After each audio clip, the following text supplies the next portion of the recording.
हिंदी में यूपीएससी की तैयारी से संबंधित प्रोग्राम्स को देखने के लिए सब्सक्राइब करें स्टडी IQ IAS हिंदी। नमस्कार, बहुत बहुत स्वागत है आप सभी का स्टडी IQ IAS हिंदी में। मेरा नाम है अतुल जैन।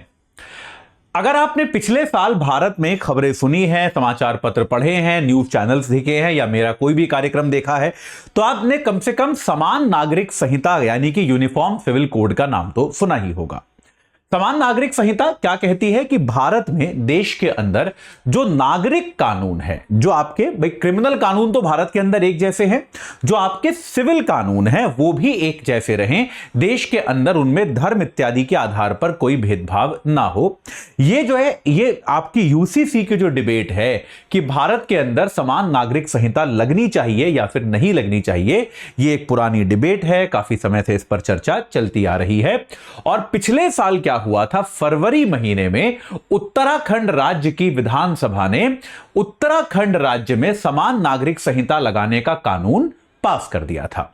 तो इस कानून के साथ उत्तराखंड जो है वो स्वतंत्र भारत का पहला ऐसा राज्य बना था जो अपने यहां यूनिफॉर्म सिविल कोड लगाएगा, समान नागरिक संहिता लगाएगा।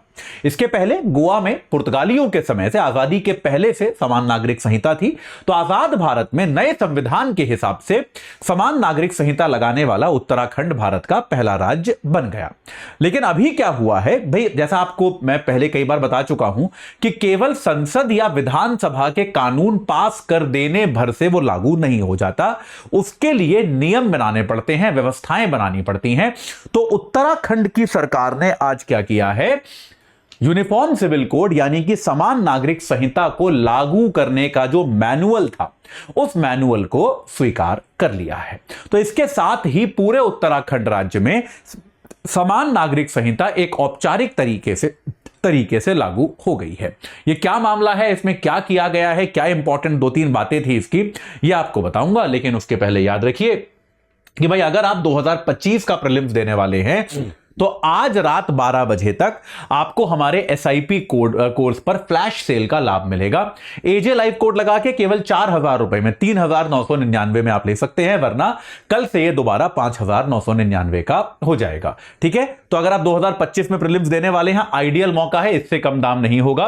तो भाई आज ही जुड़ जाइए। बैच जो है आज सुबह से शुरू हो गया है और अभी आज इंट्रो क्लास थी, उसमें कल से उसमें प्रॉपर पढ़ाई शुरू होगी। तो इसमें आपको 2025 के प्रीलिम्स के लिए static content, current affairs, test series और नोट्स, ये 4 चीजें चाहिए होती हैं, चारों मिल जाएंगी। परफेक्ट तैयारी आपकी 2025 के प्री के लिए हो जाएगी। चलिए जल्दी से चर्चा। अच्छा, मैं फिर से आपको दोहरा दूं एक बार, मैं बार बार ये बात बोलता हूं कि जो बच्चे 2026 या 27 में एग्जाम दे रहे हैं वो इस बैच को ना लें। ये याद कीजिएगा, मैं गलत बैच का आपको सलाह नहीं देता।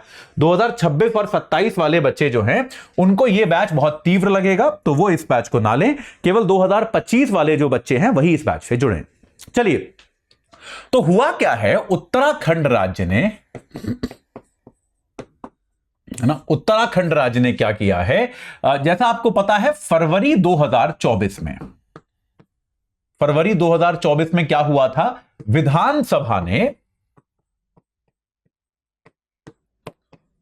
विधानसभा ने UCC यानी कि समान नागरिक संहिता जो है वो पास किया था, जो कि पहला कदम है भाई।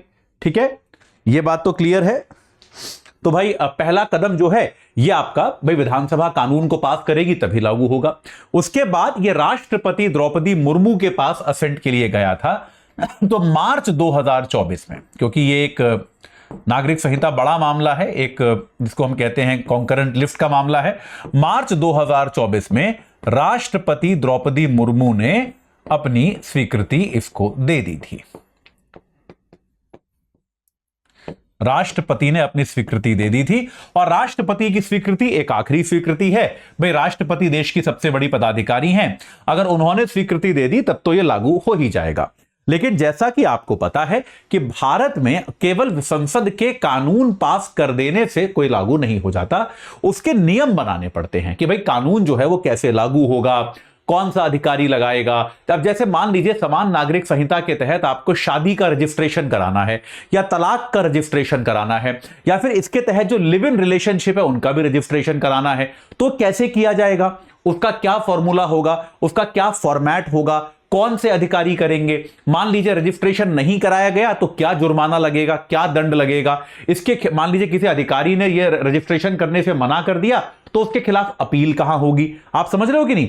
ये सारी बातें अक्सर कानून में नहीं होती, ये सरकार को दिया जाता है कि आप इसके नियम बना दीजिए, इसका आप मैनुअल बना दीजिएगा। इसको सबऑर्डिनेट लेजिस्लेशन कहते हैं कि आप जो है सरकार विधानसभा बिल पास कर देती है, उसमें मतलब बेसिकली मोटी मोटी डिटेल्स होती हैं, लेकिन ये छोटी छोटी बातें जो हैं ये आमतौर पे सरकार को दी जाती है कि आप तय कीजिए कि ये सब कैसे होगा।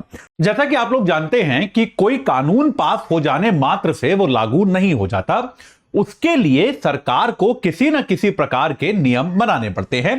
तो उत्तराखंड में आज क्या हुआ है, जो वहां की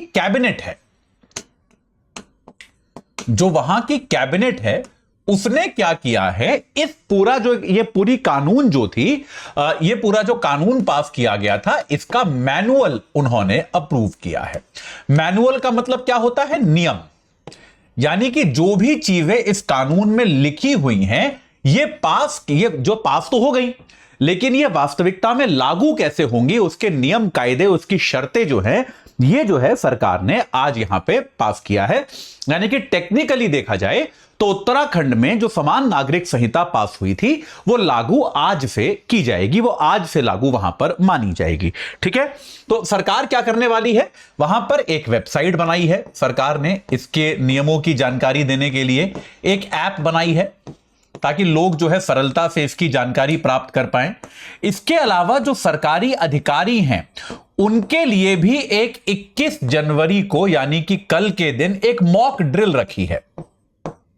देखिए, क्योंकि होता क्या है भाई, कोई भी सरकार जो होती है वो एक बहुत बड़ी ऑर्गेनाइजेशन होती है, बहुत बड़ी संस्था होती है, बहुत सारे अलग अलग स्तर के अधिकारी उस पर काम करते हैं। तो ऐसे में यह बहुत जरूरी है कि मान लीजिए नए कानून के तहत कोई रजिस्ट्रेशन का मामला अगर सरकार के पास आता है तो ऐसे में इसकी समझ अधिकारियों को होनी चाहिए कि यह रजिस्ट्रेशन जो है उसे किस तरीके से करना है, इसको मैनेज कैसे किया जाना है, यह बात अधिकारियों को पता होनी चाहिए। तो इसके लिए 21 जनवरी को एक मॉक ड्रिल भी रखा गया है जिसमें रजिस्ट्रार हो गए, सब रजिस्ट्रार हो गए, बाकी अधिकारी जो है वो शादी, तलाक, लिव इन वगैरह का जो भी पंजीकरण है उसको यहां पर एक बार करने की कोशिश करेंगे, उसकी प्रक्रिया को समझने का प्रयास करेंगे। इस कानून में जो कुछ इंपॉर्टेंट चीजें थी, एक तो यह था कि विवाह का पंजीकरण जो है, विवाह का पंजीकरण 6 माह के अंदर कराना अनिवार्य है। और जो सबसे विवादास्पद चीज जो इसमें मानी गई थी वो था लिव इन रिलेशनशिप, जहां पर कोई लड़का और लड़की, कोई कपल जो है वो बिना विवाह किए अगर साथ रह रहा है तो उसका भी लिव इन रिलेशनशिप में जाने के 1 माह के अंदर पंजीकरण कराना अनिवार्य है। तो इन चीजों पर विवाद था, इन चीजों को लेके काफी सारा एक जिसको हम कह सकते हैं कि चर्चा की गई थी, काफी सारी बातचीत की गई थी, काफी सारा विवाद भी हुआ, लेकिन कुल मिला के इसको नियम को पास कर दिया गया। राष्ट्रपति ने इसको अप्रूव कर दिया, सरकार ने अब इसके लिए नियम बना दिए हैं। तो आधिकारिक तौर पर अब ये उत्तराखंड में लागू होगा और ये किस तरह से लागू होता है, क्या ये सफल रहता है या विफल रहता है, उसके आधार पर यह माना जा सकता है कि और भी कई सारे ऐसे राज्य हैं जो इन कानूनों पर नजर रखे हुए हैं, इसके इंप्लीमेंटेशन पे नजर रखे हुए हैं। और यह कानून जो है उत्तराखंड में कैसे लागू होता है उसके आधार पे आने वाले समय में देश के कई राज्य इस तरह के कानून बना सकते हैं। तो एक बहुत बड़ी बात है, भारत के अंदर ऐसा पहला स्वतंत्रता के बाद राज्य बना है जहां पे समान नागरिक संहिता लागू हुई है। तो हम सबकी नजर रहेगी कि वहां पे इंप्लीमेंटेशन में किस तरह की समस्याएं आती हैं, और जो भी समस्याएं आएंगी, जो भी अच्छा बुरा जैसा भी होगा वो आपको मैं सबसे पहले बताऊंगा। जाते जाते आपको एक बार फिर से बता दूं कि भाई आप अगर 2025 में यूपीएससी एग्जाम दे रहे हैं तो याद रखिए कि हमारा जो ये आपका एसआईपी बैच है इस पे फ्लैश सेल लगी है, एजे लाइव कोड लगा के 4000 रुपए में, यानी कि 3999 में आप इस बैच से जुड़ सकते हैं। आज ही जुड़ जाइए और अपनी तैयारी को सही आकार प्रदान कीजिए। इस चर्चा से जुड़ने के लिए आप सभी का बहुत बहुत धन्यवाद। हिंदी में यूपीएससी की तैयारी से संबंधित प्रोग्राम्स को देखने के लिए सब्सक्राइब करें स्टडी IQ IAS हिंदी।